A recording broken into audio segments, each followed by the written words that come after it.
Good morning. My name is Sundé Nesbit, and I'm a licensed clinical psychologist, and I'm part of the quality assurance team here at Telemedica. It is my pleasure to be with you all today, and I will be presenting information today relating to the diagnosis of SSD, or Somatic Symptom Disorder. And I'm going to talk more broadly about the ways in which pain, discomfort, and symptoms resulting from service-connected physical conditions can impact a veteran's mental health experiences and challenges. For much of this conversation, I will be building off of a conversation that Dr. Michael Salvatore had on here in February of this year. Today, I'm going to talk about what SSD means as a clinical term, and I will compare it to other common clinical conditions that are associated with this link between physical health conditions and their impact on mental health. I'm going to frame this conversation in two ways. For one, we are going to consider the perspective of the providers at Telemedica, what they are looking for, the kinds of questions they may be asking, and their process of considering SSD versus other relevant diagnoses.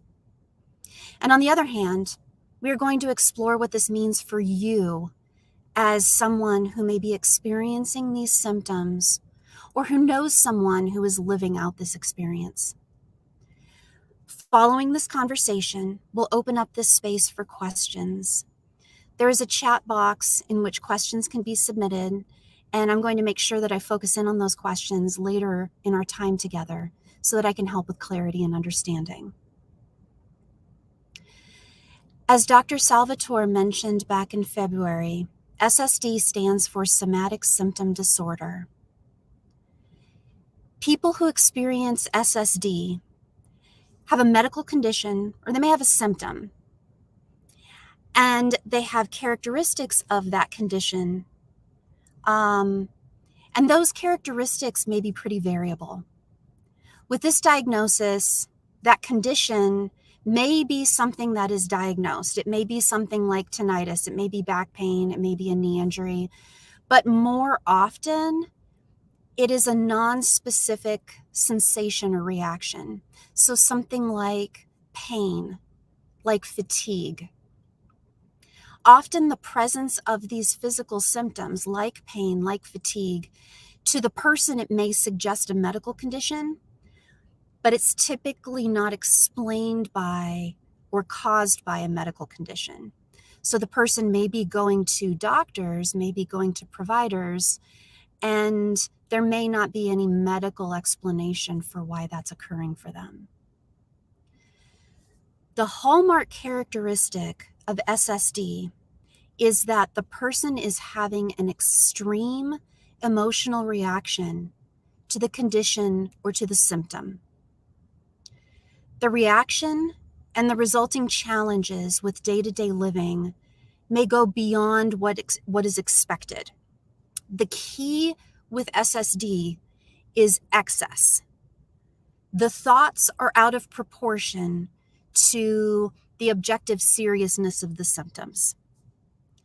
The diagnosis of SSD has a lot less to do with navigating the challenges or impact of a given physical health condition, and a lot more to do with how the person may be thinking about their condition. So people who are diagnosed with SSD often will frequently seek out medical guidance, and they will continue to be searching for answers. Health concerns become one of the most important areas of the person's life, and they experience this really intense focus on their symptoms at the expense of other areas in their life, such as work, relationships, self-care.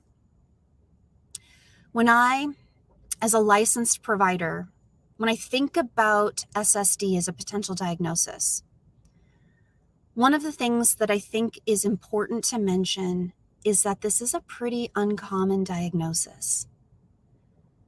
The prevalence of this disorder is about 4% of the population. And the people who are typically diagnosed with SSD are typically younger adults. Often they're women. It's rarely, as a diagnosis, as a true medical condition of SSD, it is rarely present in middle-aged and older adults. SSD is more likely to occur for people who struggle with the understanding of the mind-body connection. And they may be expressing their emotions through a general symptom of something like pain or fatigue. And then they become intensely focused, consumed with that symptom and what it means. Now, for those of you that are listening to this, you might be thinking to yourself, well, isn't it reasonable for people in pain to be focusing in on their symptoms? Shouldn't people of any age who are experiencing physical health challenges be expected to struggle with coping and have difficulties adjusting to a new normal of having to live with chronic pain? And my answer is yes, absolutely. It does absolutely make sense. And this is a frequent occurrence for many of the veterans that are seen through telemedica and seen by telemedica providers. However, I want to point out to you that even though you may be thinking that that SSD as a condition totally makes sense for people who are focusing on the impact of pain, fatigue, or other non-specific body sensations in their life, the way that a diagnosis of SSD is defined is that it's the emotional reactions, it's the thoughts, it's the focus on the mental health on the physical health concerns that is excessive. It's too much relative to the condition itself. It's the presence of disproportionate worry and focus. Again, the key is excess. So with SSD, the person's reactions and responses to their physical concerns are excessive. They're great. They're large. For the vet, and often with the diagnosis of SSD, the provider is aware that the reactions are disproportionate to what the physical condition that the person is experiencing. For the providers that are seen by our providers at telemedica, for the veterans that are seen by our providers at telemedica, many of the veterans we see have legitimate health concerns. They have legitimate injuries that are documented as occurring during their military experiences and service. I repeat, these are legitimate health challenges. These are often conditions that have created a long-term and profound impact on the person's functioning. For people who are experiencing tinnitus, they're living with loss of hearing and constant sensory input that can be distracting. It can affect sleep. It can impact emotions. For people who are experiencing body pain resulting from injuries sustained during service, they are having to cope with the experience of chronic pain, plus adjusting to a new normal in which they're no longer able to do the things that they used to be able to do. These reactions, whether a person is reacting emotionally with feelings of sadness, anxiety, irritability, whether they're spending a lot of time processing the injury, processing what it means to live with a chronic health condition, whether they're going to doctors and they're going to specialists to figure out the ramifications of their condition and trying to participate in treatment to make it better. These reactions that we see from our veterans, they are appropriate. They are not in excess. They are real, and we recognize as providers that they are real to the veterans that we see. We as providers recognize the tremendous toll that any individual veteran's service experiences and past injuries can have on their body. When we're meeting with veterans, we hear and we sense and we feel the emotional pain and the constant struggle of living with these conditions. This struggle is legitimate and it deserves attention. And when that happens, when we see that happening, when we feel and we recognize that this experience is real for the veterans that we are seeing, we have other diagnoses that can better account for that. We have better diagnoses that can account for the emotional toll resulting from living with chronic pain or the life-altering physical health conditions that stem from past military service. As Dr. Salvatore mentioned in February, there is a set of diagnoses. Sorry, I'm in my car. There is a set of diagnoses that seem to fit better with this collection of experiences that I just talked about. These legitimate emotional reactions that are resulting from physical health conditions.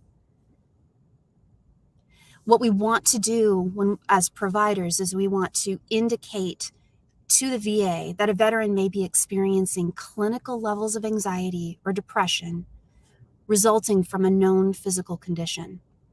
And that's essentially what those diagnoses are related to, is that we want to make sure that we are communicating to the VA and we are communicating to the reader, which includes the veterans and veteran coaches. We want to make sure that we're communicating that we know that the emotional struggles and difficulties are legitimate. They are real experiences and they are creating significant challenges. They are not in excess, but they are definitely creating difficulties. And that is why SSD is usually not the best fit when our telemedica providers are making diagnostic decisions. Chronic health conditions tend to have generally high rates of people experiencing clinical symptoms of anxiety and depression. And people with chronic health conditions typically do not present with symptoms consistent with SSD because, again, the difference between SSD and these legitimate reactions stemming from having to manage a chronic condition, that one is excessive and disproportionate, and one is legitimate and real.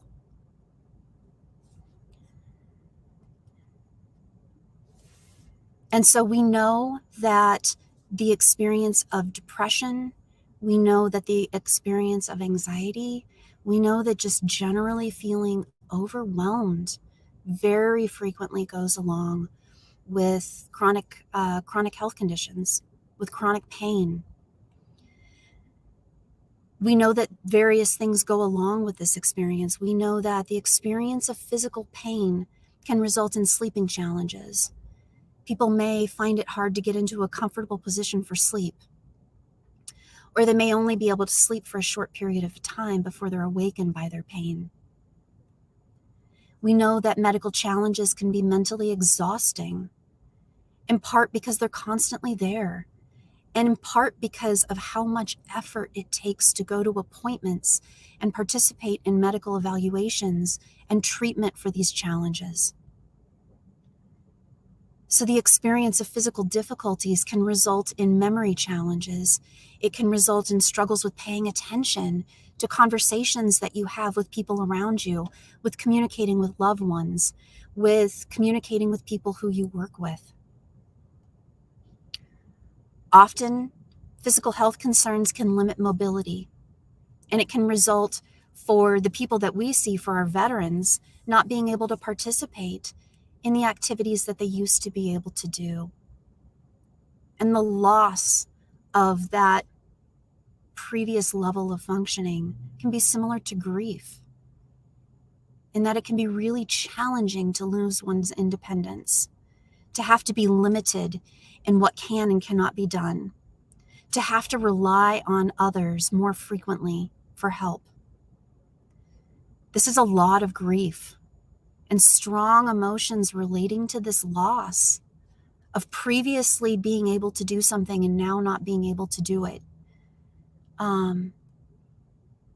it can, there's a lot of grief related to this because of managing these constant and chronic medical conditions. Frequently, medical conditions impact our activity levels. Perhaps it creates an inability to get out and do the things we used to do. Or maybe the condition requires medical treatment that produces side effects like weight gain, fatigue. And this body transition can further strain our coping resources. And through all of this, and as a result of all of this, our veterans experience a range of emotional reactions. They may be blindsided by the pain or by their physical limitations.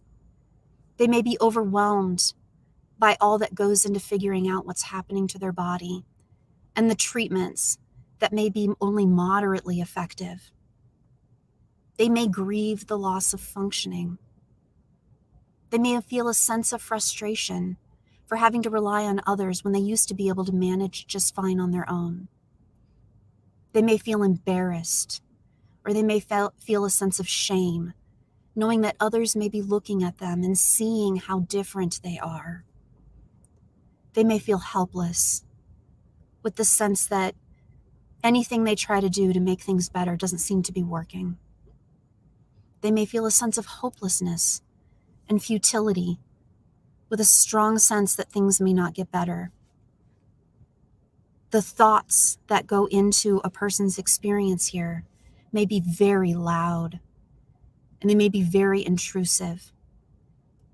Having negative thoughts about one's worth, one's value, and what that all means about living just for today, let alone for the future.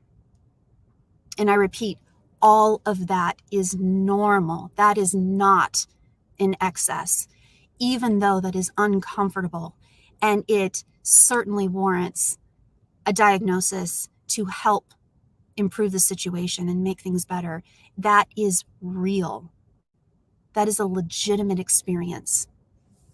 And these diagnoses of depression due to a known physiological condition, anxiety due to a known physiological condition, those diagnoses are there to legitimize and validate those experiences for our veterans, to put a label on something that is real.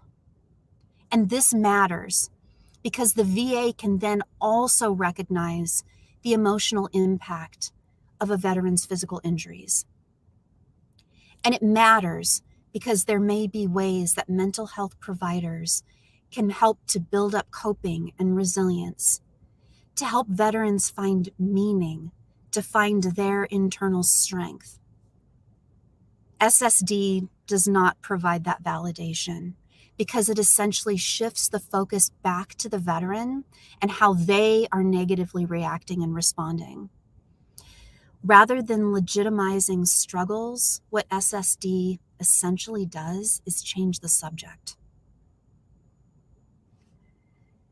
Telemedica, as a company, prides itself on hiring providers who are able to differentiate between diagnoses and between diagnoses that help to legitimize and validate a veteran's concern, and when there truly is the presence of something like SSD, because it does happen. Our providers are also aware of the impact of these diagnoses, and they work to ensure that the service connection process is targeted specifically toward the needs of each veteran and their unique struggles. Often these categories don't do sufficient justice to any one person's unique life situation and any one veteran's struggles. And our providers take pride in listening to a veteran's individual life experiences and struggles in a careful and compassionate way. So whatever diagnosis that is communicated in their write-up that goes to the VA is done where the resulting category or diagnosis is the best fit for a veteran's unique experiences and situation. The VA is increasingly becoming aware that SSD is not a useful category for what most veterans are experiencing. And our providers are also mindful of how to craft a narrative within that evaluation write-up that sets veterans up for success in their service connection process. And so at this point, I want to check in and see if there are any questions about what I just talked about, if this raises any questions that may be that may have been triggered by this conversation.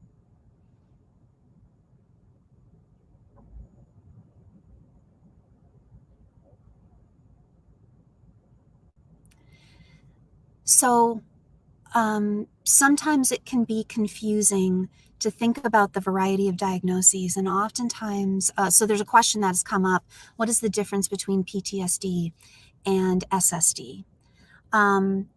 Very often, our providers, just due to the various intense negative experiences that happen for many of the veterans that we see, oftentimes PTSD is a diagnosis that comes up pretty commonly. And so this can be pretty confusing to differentiate between PTSD and any other condition, let alone differentiating that between SSD. So what I'm going to do is I'm going to take this in two different spaces. I'm going to talk about PTSD versus SSD, and then I'm going to talk about PTSD versus what might be a good fit for clinical diagnoses and what we see with the veterans that our providers see through Telemedica. So with regard to differentiating between PTSD and SSD, both are anxiety-related disorders. As I mentioned before, SSD seems to be the manifestation, it's kind of a big word, but kind of this expression of anxiety without really understanding or having knowledge of the different ways in which our body can experience anxiety. And so then what happens with SSD is a person may be experiencing a lot of stress, and then it's coming out in a non-specific kind of general or broad physical experience, like pain, like fatigue. PTSD is also an anxiety-related experience. And with PTSD, there often can be physical pain or chronic pain that's associated with anxiety. And then certainly some extra concern about that pain. But basically what PTSD is it is a negative reaction, or it's a complex reaction to having experienced trauma or having experienced an event in one's life in which there was threat to their own life, threat to other people's lives. There was significant risk of danger. There was a lack of safety. And so then as a result, it created this sense of horror. And then after having lived through an experience like that, or for many of our veterans, having lived through multiple experiences, maybe even long stretches of time in which they experience this on a moment-to-moment, day-to-day basis, then what they experience after the fact, after they are quote-unquote safe, or they're no longer in that period of experiencing ongoing trauma, then they really struggle with having had that experience. Their body is on alert. Their body is on high alert, looking out for future dangers, looking out for threats. So they constantly probably feel pretty keyed up, feel really stressed, feel really agitated and irritable. They may have trouble with sleep. Their body may feel really constantly tense. They may feel struggles with focus because they're really focusing in on either being aware and mindful of whether something else is going to happen in their environment that's going to make them unsafe and is going to potentially threaten them again. Or they're constantly living with the memory of having been traumatized or victimized or put in a position like that. And so then those memories can get really loud. And so then the veteran has to, or the person who has experienced this is trying to figure out how to maintain in their day-to-day lives with having had something really horrible happen to them and having to live with the ramifications of that and the memories of that, while at the same time feeling uncertain about their safety in their world. And so they're constantly, it's kind of this, like, there's these multiple feedback loops in which a person is experiencing a lot of stress. They're trying really hard in any way that they can to calm themselves down. So that sometimes that they push people away, they push those memories away.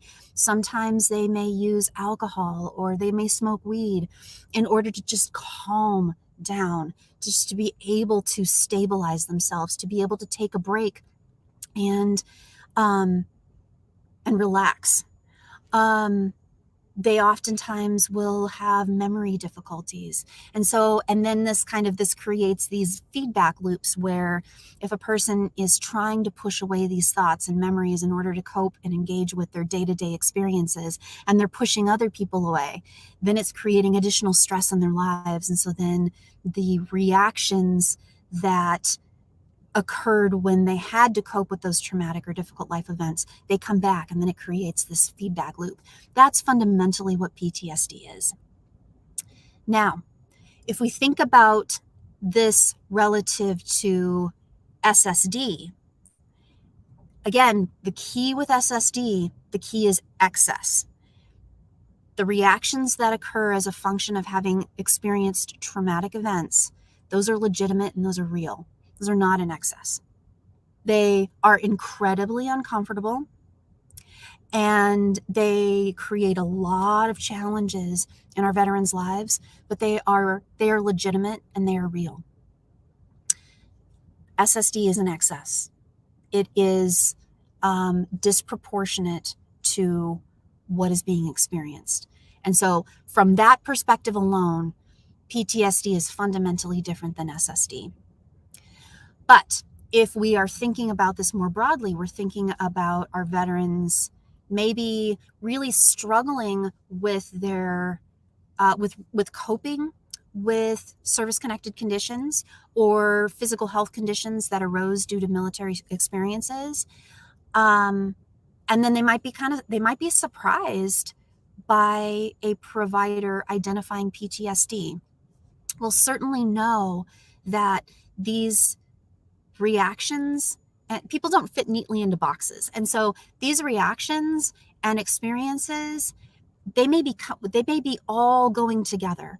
And so then our providers are able to determine and differentiate those reactions that I just described earlier, and what is maybe a new component to this for the veteran, which is identifying a collection of behaviors, experiences, thoughts, feelings that are creating difficulties and are in response to having dealt with traumatic events while serving in the military. That's my long answer. Yeah, so there's a question that arose: how is SSD similar or different from chronic pain disorder? That's a really good question. And I think it really speaks to the profound impact of living with chronic pain. The key difference, just not really good with brevity. So the key difference between SSD, I'll try to make it short. The key difference between SSD and something like chronic pain disorder is that there's two. One is that chronic pain disorder it has mental health components and a behavioral health component to it, but there is this very close interplay between one's physical experiences and their emotional reactions. with SSD, it's kind of like a feedback loop. So with SSD, the anxiety is creating the pain. And then there is a focus on the pain. So with chronic pain, with chronic pain disorder, that chronic pain can occur from injuries. It can occur from physical trauma. It can occur from any variety of spaces, but generally with chronic pain, we're seeing an organic cause to it. With SSD, it's really about the anxiety being manifested in chronic pain. So another question arose that's asking about someone having coped with pain, with several different kinds of pain for years, and determining what best treatment options are available. So with regard to, so I'm going to tackle this question in a couple of different ways. One is talking specifically, because it's in the questions, talking specifically about treatment for SSD, but then talking about treatment for navigating chronic pain. So with relation to treatment for SSD, if the symptoms of SSD are identified in which a person's anxiety is producing the physical pain, then really the treatment focus has to be on developing and practicing coping strategies for managing anxiety. And then secondary to that, helping the individual to understand that link between mind and body, understanding how when one is feeling in a great deal of emotional stress, then their bodies may react and respond in these. I mean, when people are not feeling good, when people are feeling under heightened stress, then their body doesn't feel good. And so certainly including that as a component, but the target of treatment for SSD is really on building coping strategies for people in managing their anxiety. That is the target of treatment. Now, with regard to treatment of chronic pain, the emphasis is on both. It's including treatment strategies both to help manage the pain itself, which can have a physical component. It may have a psychological or mental health component to it. So strategies like mindfulness, yoga, deep breathing, relaxation exercises, those can be really beneficial in helping people with managing pain.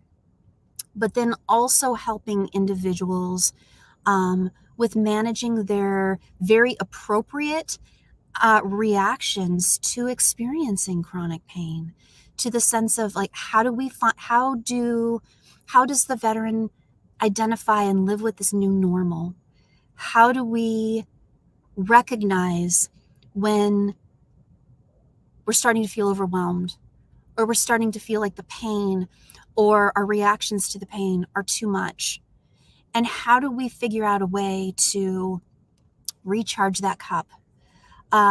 So it's putting tools in toolbox for the veteran, both in terms of managing the pain and then also managing these very appropriate and legitimate reactions of having to live with chronic pain.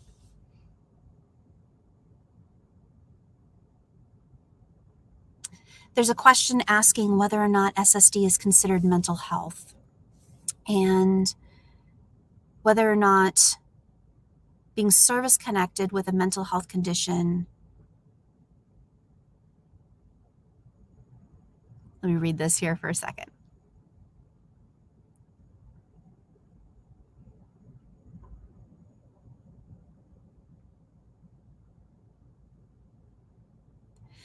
So I'm gonna say this aloud just so that I can process it. I can make sure that I'm processing it correctly. So is SSD considered to be a mental health condition?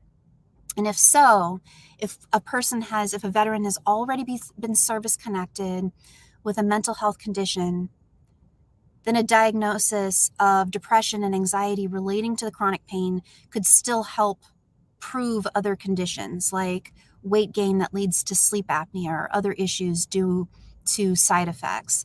So I think if I'm understanding this correctly, I think that there are a couple of different spaces that I want to explore with this question.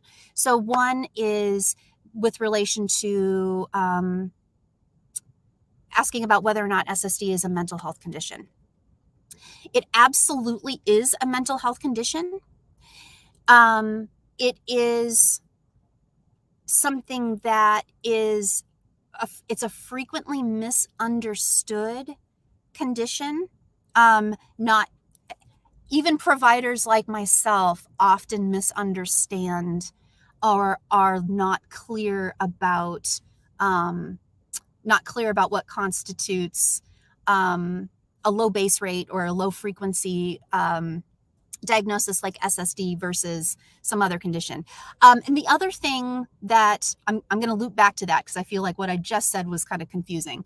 One of the things that we want to point out, one of the things that I always think about with these categories is that people don't fit neatly into boxes.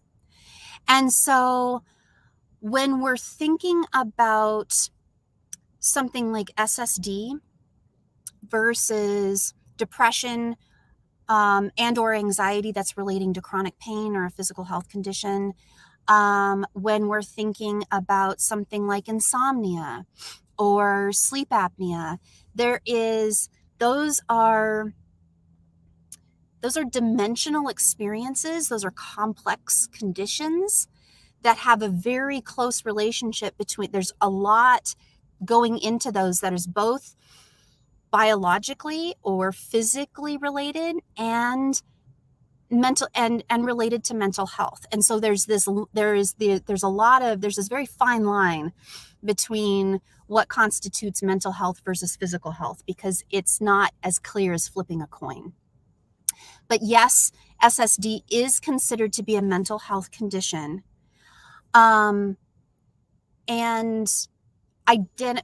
in saying that, it is not as commonly identified in our veteran populations as what may have previously been thought.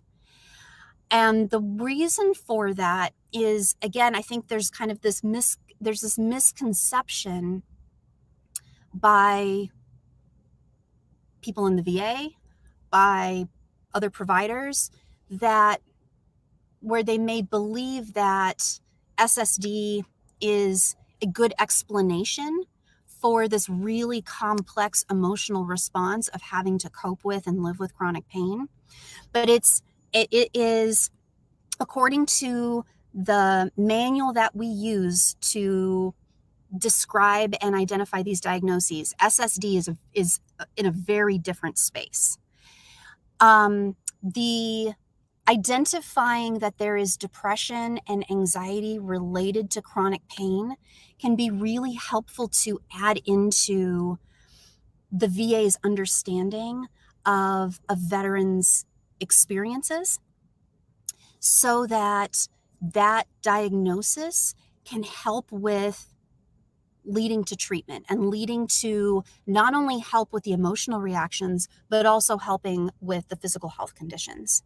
And so, for example, if there's one example in this question is that there is weight gain that might lead to sleep apnea. The weight gain might be related to a sustained injury. It may be related to treatment for that sustained injury. It may be related to depression and anxiety that goes along with having experienced that injury and the limitations and chronic pain that go with that injury. And it may be due to the treatment that's associated with managing the depression and the anxiety. But having the diagnosis in place allows for the VA to have a better and more nuanced understanding of a veteran's experiences, and it helps to legitimize their experiences so it doesn't feel like oftentimes veterans might feel like it's kind of up in their head that they can't share their experiences with someone because they're the only ones in it. And it helps to legitimize that experience, not only for them, but also to the VA, in recognizing that it's not just about the physical condition or the injury that was sustained, but that this is a lifelong and life-altering experience for our veterans, that warrants attention and focus and treatment. I hope I understood that correctly.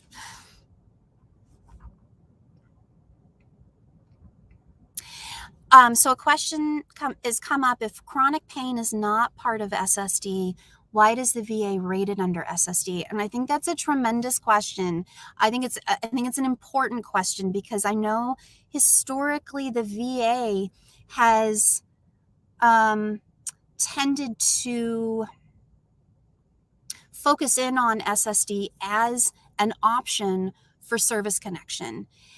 Dr. Salvatore had mentioned this in a conversation in February on one of these live streams. Also, one of the things that we as telemedica providers are noticing about the VA is that the VA itself is changing its views on how to explain chronic pain. And so I think at some point, I think you're absolutely correct, at a previous point in time, even as recently as last year, the VA has really has emphasized explaining chronic pain under the broader category of SSD. But now, like our providers, the VA is developing a more nuanced understanding of what SSD is, and they're identifying the ways in which SSD is not an ideal diagnosis for many of the veterans who are coping with and navigating chronic pain due to sustained injuries while serving. And so more often at this point, it's not always the case, because there's a lot of variability in who is looking at service-connected claims. But more often than not at this point, the VA is also steering away from SSD as a common service-connected condition. And when veterans have received a service-connected condition of SSD, when in fact it is more related to these legitimate and appropriate reactions of having coped with chronic pain, when our providers do a review and identify that, they're able to correct that in their write-ups to be able to help explain that for the reviewers.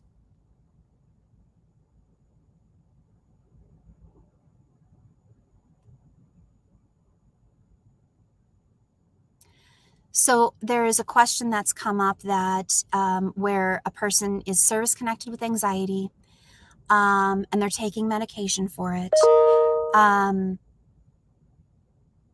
And the question is whether or not the anxiety and the strain of anxiety and managing anxiety on a long-term basis, whether that can result in physical complications.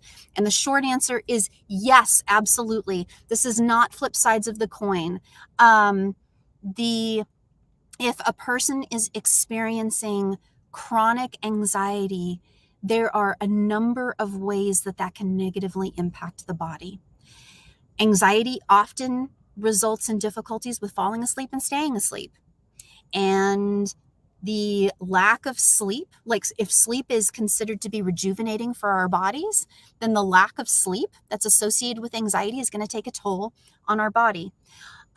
If our body is with anxiety, if our body is under, I think about anxiety as kind of like the alert system for our body.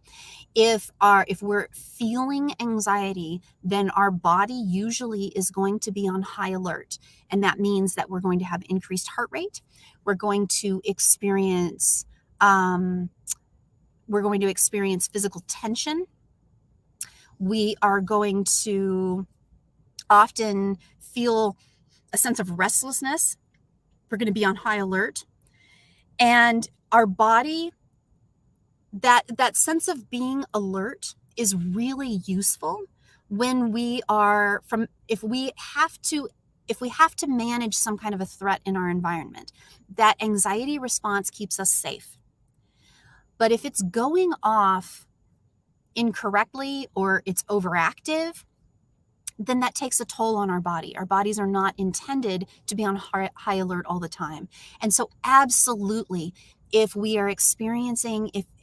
are experiencing chronic anxiety, then that can lead to secondary physical health concerns. For people who experience chronic anxiety, they oftentimes have cardiovascular challenges. They oftentimes have sleep difficulties. They often experience chronic pain. Absolutely.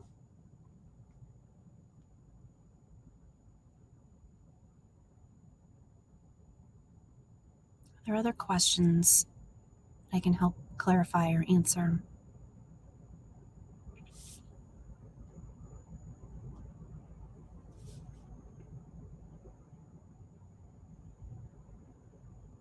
Okay. Doesn't look like there are any more questions coming in right now. So at this point, I want to thank you again for joining me here today. This recording will be shared and posted so that you have access to it later. And I want to provide some thank yous. I first want to give a shout out of support to our administrative and technical teams. Without their guidance and help with this, I would not have the opportunity to be on here with you all. And thank you to our military service personnel. We at Telemedica have the opportunity on a daily basis to make a small difference in the lives of those who have sacrificed so much to help keep us all safe. Thank you.